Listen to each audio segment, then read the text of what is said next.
langkah pertama dari cara jaga makan adalah kurangi 6 putih. 6 putih itu apa? Kurangi nasi putih, kalau perlu jangan makan nasi putih, ganti makanan karbohidrat yang kadar gulanya rendah. Apa itu? Kentang rebus, jagung rebus, beras merah.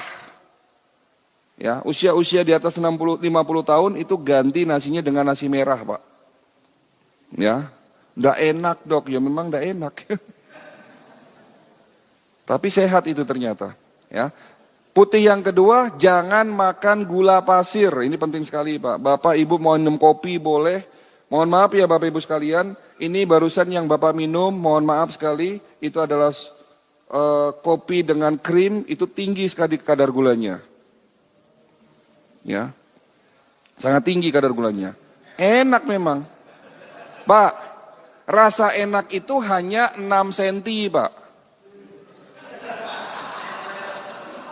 Dari lidah ke ini hanya 6 cm. Sementara usus Bapak panjangnya 6 kali tinggi tubuh Bapak. Berapa meter tuh? Usus Bapak panjangnya 6 kali tinggi tubuh Bapak. Pembuluh darah Bapak panjangnya 1,5 kali lingkar bumi. Itu panjang pembuluh darah kita. Nah, kita lebih ngandelin, lebih ngutamain yang 6 cm ketimbang panjang usus, panjang pembuluh darah. Nah, itu dia. Ya. Oke, jadi jangan makan gula pasir, ganti sama gula aren, Pak. Gula aren sekarang sudah naik derajatnya. Sekarang ada di hotel-hotel bintang 6, brown sugar, itu gula aren, Pak. Ya. Jadi kalau minum kopi enak, Pak, pakai gula aren. Ya. Itu lebih bagus. Kalau bagus lagi madu, Pak. Putih yang ketiga, jangan atau kurangi makan tepung, terigu. Udah makan nasi, masih makan tepung beras. Apa itu tepung beras? Ya roti, kue. Tepung terigu ya bakwan, mendoan. Ya. Nasi uduk, Dok, enak, Dok. Nasinya karbo. Santannya karbo. Temennya bakwannya karbo. Temennya lagi mie karbo. Temennya lagi kerupuk karbo. Temennya lagi es teh manis, gulanya karbo. Mana proteinnya? Ada, Dok, telur setengah potong. Orang Indonesia ini 90% makannya karbo, Pak. Hati-hati. Makanya banyak yang sakit diabetes. Jadi ibu sudah benar, ya, kurangi nasi putih, gula pasir, tepung-tepungan, yang keempat santan, yang kelima, nah ini penting sekali, jangan minum susu olahan, susu kental manis, jangan disentuh. Kalau mau minum susu murni, susu dari sumbernya, susu sapi murni maksudnya itu. Susu sapi atau susu kambing murni. Ya.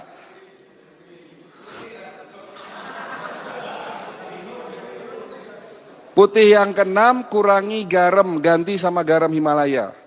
Itu cara jaga makan ketiga, kurangi 6 putih. Cara jaga makan yang keempat, makanlah yang halal dan thoyyib. Itu langkah pertama jaga makan. Lanjut, langkah kedua, jangan tidur larut malam. Batasannya jam 10, paling telat setengah 11.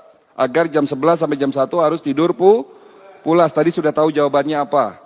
Tetapi tanpa cahaya. Siapa yang ngajarin? Nabi Muhammad. Nabi Muhammad sebelum tidur, kata Fatimah radhiyallahu anhu bercerita kepada para sahabat Nabi, apa kebiasaan Nabi sebelum tidur? Mematikan sumbu-sumbu api di rumahnya. Tujuannya apa? Supaya hormon melatonin di dalam tubuh kita diproduksi secara maksimal. Apa fungsi hormon melatonin? Dapat membantu produksi antioksidan. Nah, cerita antioksidan lagi. Orang yang tidur dengan cahaya terang benderang, antioksidannya tidak dapat diproduksi dengan maksimal. Sehingga terbentuk radikal bebas. Coba perhatikan, ibu, bapak tidur dengan cahaya lampu, apalagi sudah larut malam, bangun tidur pegel-pegel semua, kesemutan, migrain. Daya tahan tubuh menurun, kena COVID. Nah, simpel sebetulnya, sehat itu sebetulnya mudah asal tahu ilmunya. Jangan tidur larut malam tanpa haya. Langkah ketiga, minum air putih yang cukup. Boleh nggak minum kopi? Boleh. Minum susu boleh, tetapi air putihnya minimal 1,5 liter, maksimal 4 liter, dari pagi sampai maghrib, pastikan sudah 10 gelas. Pastikan Pak. Jadi haus, enggak haus, 1 jam sekali diusahakan 1 gelas. Ya, menjelang mau tidur malam, 1 jam sebelum tidur malam, jangan terlalu banyak minum. Cukup seteguk, 2 teguk kalau haus. Kalau enggak haus, enggak usah minum, enggak apa-apa. Karena kalau banyak minum di malam hari, terutama menjelang tidur, ginjal kita malah rusak, Pak. Itu langkah ketiga. Langkah keempat, puasa. Untuk puasa, materi puasa kita skip dulu. Insya Allah di bulan Ramadan tahun ini, mudah-mudahan kalau ada waktu saya bisa hadir lagi di masjid ini untuk memberikan ceramah dengan tema 10 manfaat puasa dari sisi kedokteran holistik. Ya nanti pihak DKM Masjid bisa kerjasama dengan tim kami, Mas Reza di sana. Ya, oke, itu langkah keempat. Langkah kelima, ada salah satu kutipan hadis Nabi yang berbunyi, di dalam tubuh kita ada segumpal daging. Dan jika segumpal daging itu rusak, maka rusaklah seluruh tubuhmu. Dan jika segumpal daging itu sehat, maka sehat pula lah. Sesungguhnya segumpal daging itu adalah hati kita. Langkah kelima, jaga hati. Iri, dengki, sombong, takabur, seujon, marah-marah. Orang marahnya 5 menit, daya tahan tubuhnya turun 6 jam. Marahnya hanya 5 menit, imun kita turun 6 jam, Pak. Hati-hati. Ya. Ini luar biasa sekali karena tubuh kita bukan hanya seonggok daging, tetapi ada pikiran, ada jiwa yang harus kita jaga. Betul, Pak? Baik. Jadi langkah kelima adalah jaga hati.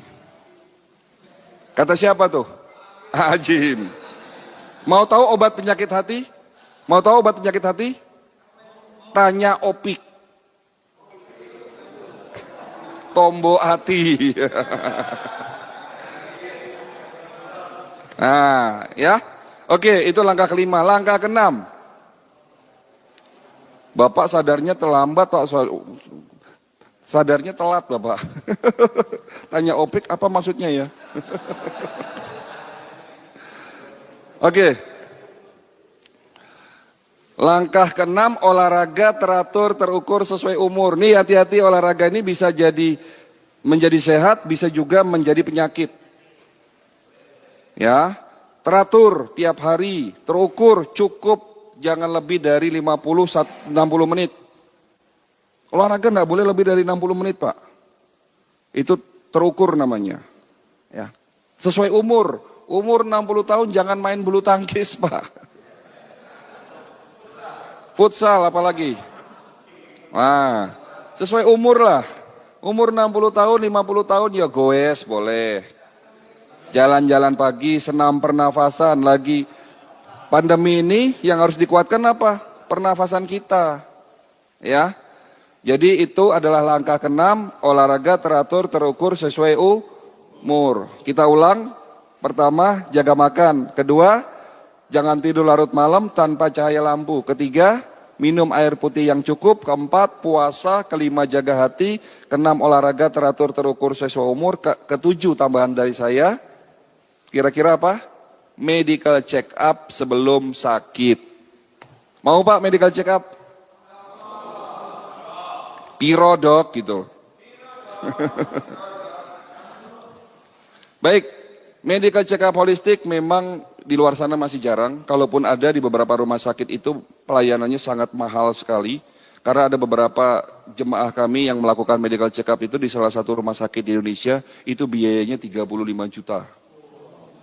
Saya bilang sama bapak itu, Pak, kalau punya uang 35 juta dan harus melakukan medical check up holistik 1 tahun sekali, lebih baik buat umroh, Pak. Saya bilang.